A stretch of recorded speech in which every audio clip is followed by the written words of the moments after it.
The small village of St. Maurice is situated in the district of Plympton Earle, on the outskirts of Plymouth. It's a short distance from the centre of the Ridgeway in Plympton. St. Maurice is believed to have been founded around 1155, coming into existence from the collectivisation of a series of smaller neighbouring settlements.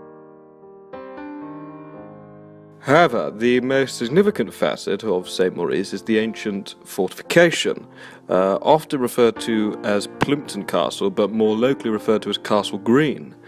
Castle Green's origins are murky at best, and this is almost entirely down to its age.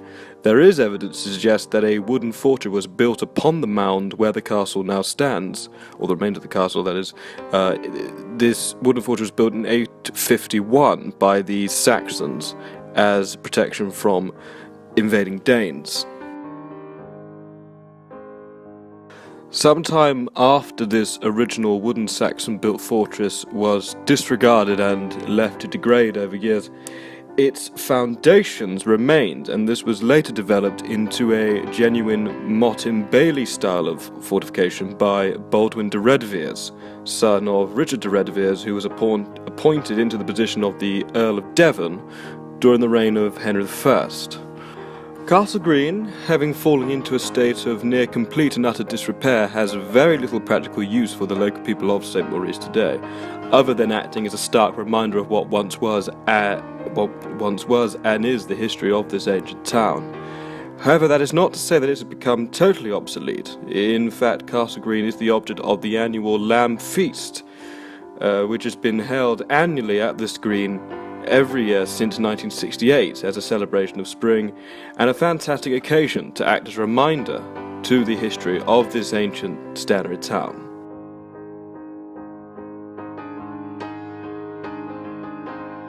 The castle was rebuilt with a circular stone keep in the 13th century.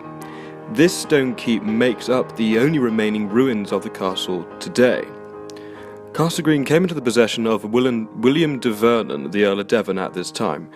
In 1216, de Vernon became embroiled in the First Barons' War. Fawkes de Breauté, a royal servant and mercenary, was called by King John to seize de Vernon's widowed sister-in-law in order to forcibly marry her and acquire her dowry, which included Castle Green. De Breauté retained Castle Green until February 1224, when Hubert de Burgh, Earl of Kent, demanded de Breauté to submit Castle Green. De Breauté refused. In retaliation, Robert Courtenay was sent with a force to capture Castle Green. De Breauté held the castle for 15 days, after which de Breauté surrendered the castle and fled abroad. The Courtenay family held the castle from then on. Castle Green remained in the Courtenay family until its ownership was taken by the Crown in 1539. The castle's history remained quiet and uneventful until the outbreak of the English Civil War, 22nd of August 1642. Plymouth had then become a centre for Royalist supporters, and Castle Green became a stronghold for them. Between 1642 and 1646, Prince Maurice had 5 regiments of horses and 9 regiments of foot soldiers. However, this force was taken with relative ease by parliamentary forces in 1644.